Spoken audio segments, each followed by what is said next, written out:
బతికున్న పిశాచాలు బేతాళ కథ. పూర్వం సువర్ణగిరిని పాలించిన రాజసింహుడు వట్టి అసమర్థుడు. ఆయన రాజకీయ వ్యవహారాలన్నీ ప్రభుత్వోద్యోగుల మీద వదిలిపెట్టి పరిపాలన వారి చిత్తం వచ్చినట్లు చేయనిచ్చాడు. ఈ కారణంగా పరిపాలనలో అంతులేని అవినీతి పెరిగిపోయింది. మంత్రుల దగ్గర నుంచి ద్వారపాలకుల దాకా అందరూ అక్రమమైన మార్గాలు అనుసరించి ప్రజలను పీడించుకు తినసాగారు. అధర్మం 4 పాదాల నాట్యం చేసింది. కానీ రాజుకు ఆ సంగతి ఏమాత్రమూ తెలియదు. ఆయనకు రాజోద్యోగులంటే అపారమైన విశ్వాసం.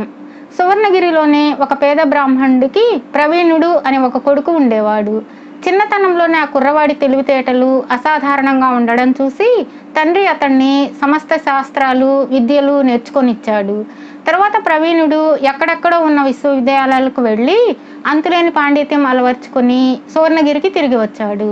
మహాపండితుడై తిరిగి వచ్చిన తన కొడుకు ఆ పాండిత్యం ద్వారా జీవనోపాధి కల్పించుకుంటాడని తండ్రి అనుకున్నాడు. కానీ అలా జరగలేదు. ప్రవీణుడు తిరిగి వచ్చినాక తన చుట్టూ ఉన్న జీవితం చూసి విచారంలో మునిగిపోయాడు. నాయనా, మనం పేదవాళ్ళం కదా, నీ పాండిత్యమే మనకింత తిండి పెట్టాలి. నువ్వు నీ పాండిత్యాన్ని ప్రదర్శించి సన్మానాలు సత్కారాలు పొందక ఇంట్లోనే కూర్చుంటే ఎలా జరుగుతుంది అన్నాడు తండ్రి. నా చదువు అంతా వ్యర్థమని నాకు తోస్తుంది. జీవితం చూస్తున్న కొద్దీ నాకు జీవితం మీదనే విరక్తి కలుగుతున్నది.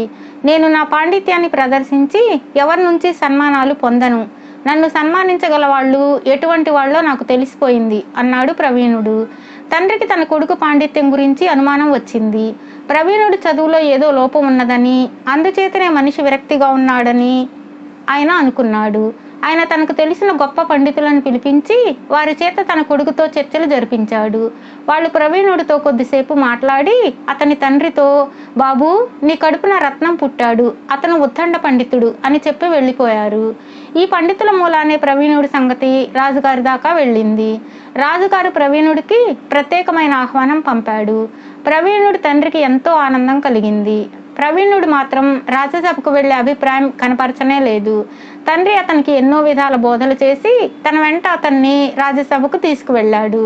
ప్రవీణుడు రాజును చూస్తూనే నన్నెందుకు పిలిపించారు అని అమర్యాదగా అడిగాడు. సభలో అందరూ నిర్ఘాంతపోయారు. రాజు కోపం తెచ్చుకోక, నువ్వు గొప్ప పండితుడివని విని నిన్ను ఘనంగా సత్కరించడానికి పిలిచాను అన్నాడు. ప్రవీణుడు విరగబడి నవ్వాడు. ఎందుకలా నవ్వుతావు అని రాజు అసహ్యపడుతూ అడిగాడు. మీ పరిపాలనలో ప్రజలు తిండికి మాడి చస్తున్నారు. మీ అధికారులు వాళ్ళ రక్తాన్ని జలగల్లా పీల్చుతున్నారు. మీ బొక్కసం నిండా ప్రజల నుంచి దోచిన ధనం ఉన్నది. ఒక అసమర్థుడి చేత అక్రమ ధనంతో సన్మానం పొందడం అంటే నాకు నవ్వు వచ్చింది అన్నాడు ప్రవీణుడు. రాజు మండిపడి, మూర్ఖుడా, ఒళ్ళు తెలిసి మాట్లాడుతున్నావా? ఎవరితో మాట్లాడుతున్నది తెలుసుకోలేని నువ్వు ఒక పండితుడివా? నువ్వు అన్నట్లు నా పరిపాలన అసమర్థంగా ఉంటే నువ్వు దాన్ని సరిచెయ్యి. నీ ఆరోపణలు నిరూపించుకో, లేకపోతే నిన్ను క్రూరంగా శిక్షించి దేశ బహిష్కారం చేస్తాను అన్నాడు. ప్రవీణుడు జవాబు చెప్పలేదు. ఈ ద్రోహిని 50 కొరడా దెబ్బలు కొట్టి దేశం నుంచి వెళ్ళగొట్టండి అని రాజు పట్టరాని కోపంతో తన భటులను ఆజ్ఞాపించాడు. ప్రవీణుడు కొరడా దెబ్బల శిక్ష అనుభవించి బయలుదేరాడు. జీవితం మీద అతనికి పూర్తిగా విరక్తి కలిగింది. తన పాండిత్యం తనని ఎందుకు పనికిరాని వాడిని చేసినందుకు అతను చచ్చిపోవడానికి నిశ్చయించుకున్నాడు. దారి తెన్ను పాటించకుండా వెళ్ళిపోతున్న ప్రవీణుడికి ఎదురుగా ఒక శ్మశానము, అందులో కాలుతున్న ఒక శవము కనిపించాయి. ఆ చితిలోనే తాను కూడా కాలిపోదామనుకుని అతను చితి సమీపానికి వెళ్ళేసరికి అతనికి ఒక వింత కనబడింది. చితి సమీపంలో కొన్ని పిశాచాలు పెద్ద ఎత్తున ఏదో తంతు జరుపుతున్నాయి. ప్రవీణుడు కొంచెం దూరాన నిలబడి పిశాచాలు జరిపే తంతు ఆసక్తితో గమనించాడు. పిశాచాల మధ్య 2 పుర్రెల నేల మీద పక్కపక్కగా పెట్టి ఉన్నాయి. వాటికి కళ్యాణం బొట్లు ఉన్నాయి. వాటి ముందు పెళ్లి తతంగానికి అవసరమైన వస్తువులన్నీ పెట్టి ఉన్నాయి. కొన్ని పిశాచాలు ఎముకలతో సన్నాయి వాయిస్తున్నాయి. మరికొన్ని మట్టి కుండలు బోర్లించి దరువులు వేస్తున్నాయి. మిగతా పిశాచాలు నృత్యం చేస్తున్నాయి. ఆ పిశాచాలను చూస్తుంటే ప్రవీణుడికి చాలా సంతోషం కలిగింది. మనుషుల జీవితం కన్నా వాటి జీవితం 1,00,000 రెట్లు బాగున్నది. అతను చితికి సమీపంగా వచ్చేసరికి ఎక్కడ పిశాచాలు అక్కడ ఆగిపోయాయి. ప్రవీణుడు చితిలోకి దూకబోయాడు. 2 పిశాచాలు అతన్ని పట్టి ఆపి, ఎందుకు చావాలనుకుంటున్నావు అని అడిగాయి. చచ్చి మీలాగా పిశాచాన్ని అవుతాను, ఏ బాధలు ఉండవు కదా అన్నాడు ప్రవీణుడు. పిచ్చివాడా, చచ్చిన వాళ్ళంతా పిశాచాలు అవుతారనుకున్నావా? మానవ జన్మ ఉత్తమమైనది. నువ్వు ఎందుకు చావాలనుకుంటున్నావో చెప్పు. నీ కారణాలు సరి అయినవైతే నేను చావనిస్తాం అన్నది ఒక పిశాచం. చిచ్చి, మానవ జన్మ కన్నా హీనమైనది లేదు. ఏ జంతువు తన జాతిని తాను తినదు. ఆ పని మానవుడు ఒక్కడే చేస్తున్నాడు. దానికి నీతి నియమాలు లేవు. బిచ్చగాడు హంతకుడవుతున్నాడు. వ్యాపారులు మోసం చేస్తున్నారు. అధికారులు లంచాలు మరిగారు. పాలకులు ప్రజల రక్తం ధనంగా మార్చుకుంటున్నారు. ధర్మానికి కళ్ళు పొడిచారు. న్యాయానికి నోరు కుట్టేశారు. పండితులు తమ పాండిత్యం అమ్ముకుంటున్నారు. ఆడవాళ్ళు శీలాన్ని అమ్ముకుంటున్నారు. అందుచేతనే నేను చచ్చి మీలో ఒకడిని అవుదామనుకుంటున్నాను అన్నాడు ప్రవీణుడు. పిశాచం నవ్వి, నువ్వు చెప్పిన వాళ్లే చచ్చి పిశాచాలు కాగలరు. నీలాంటి వాడికి పిశాచం అయ్యే అవకాశమే లేదు. మేమంతా బతికి ఉండగా పాపాలు చేసి పిశాచాలం అయ్యాం. ఇదిగో ఇతను కల్తీ సరుకులు అమ్మిన వ్యాపారి.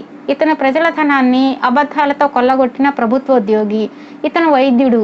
మందు తీసుకున్న వాళ్ళ దగ్గర డబ్బు గుంజి డబ్బు ఇవ్వని వాళ్లను రోగాలతో చావనిచ్చి చాలా పాపాలు చేశాడు. మేమంతా చచ్చి పిశాచలమైనాక మాలో స్వార్థం లేదు, కుతంత్రాలు లేవు. అందరము కలిసికట్టుగా జీవిస్తున్నాం. ఈ జీవితంలో చాలా హాయి ఉంది. అది మాకు చచ్చినాకే తెలిసింది అన్నది.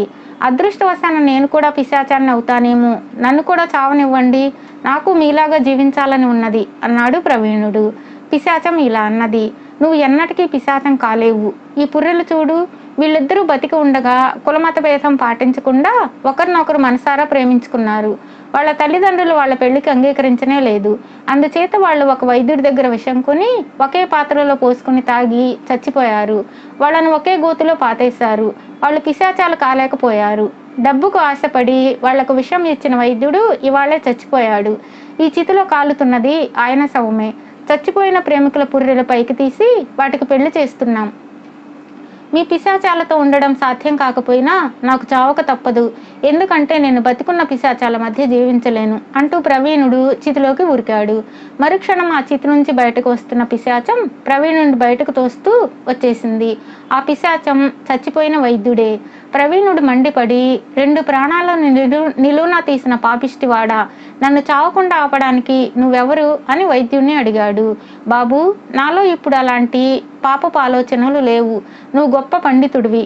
ఆత్మహత్యలు పిరికి పందలు చేసే పని. యువకుడివి, మంచివాడివి. జీవితాన్ని బాగు చేయడానికి ప్రయత్నించు అన్నాడు వైద్యుడు.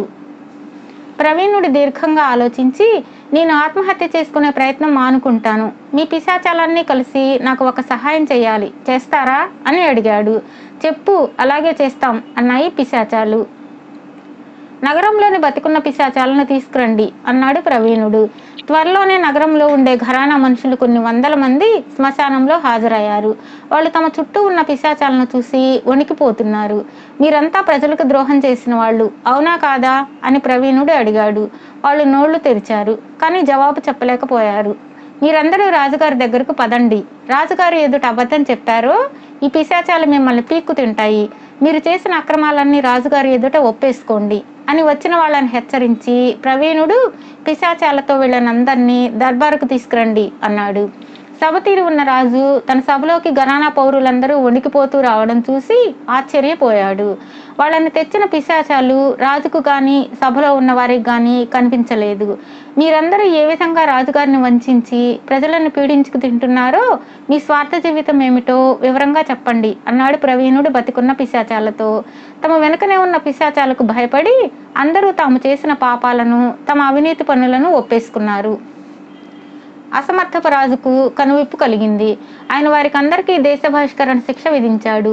వారితో పాటు వెళ్ళిపోతున్న ప్రవీణుణ్ణి రాజు వెనక్కి పిలిచి, నువ్వు నా ఆంతరంగికుడిగా ఉండి నా దేశంలో ధర్మ పరిపాలన జరిగేలా చూడు అన్నాడు. అందుకు ప్రవీణుడు అంగీకరించాడు. బేతాళుడి కథ చెప్పి, రాజా, పిశాచంగా జీవించే అవకాశం లేకపోయినా చచ్చిపోవడానికి నిశ్చయించిన ప్రవీణుడు పిశాచాల సహాయం దొరకగానే జీవితాన్ని సంస్కరించే ప్రయత్నం ఎందుకు చేశాడు? అతని పాండిత్యానికి అతని ప్రవర్తనకు ఏమిటి సంబంధం? అతని పదవి కోసం పాండిత్యాన్ని ఎందుకు వదులుకున్నాడు?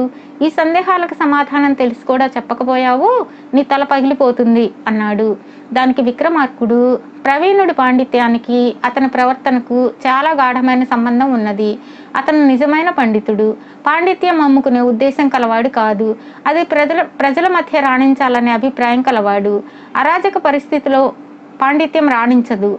అందుకే అతను ఆత్మహత్యకు పూనుకున్నాడు. ఆ అరాచకాన్ని తొలగించే శక్తి సామర్థ్యాలను అతనికి పాండిత్యం ఇవ్వలేదు.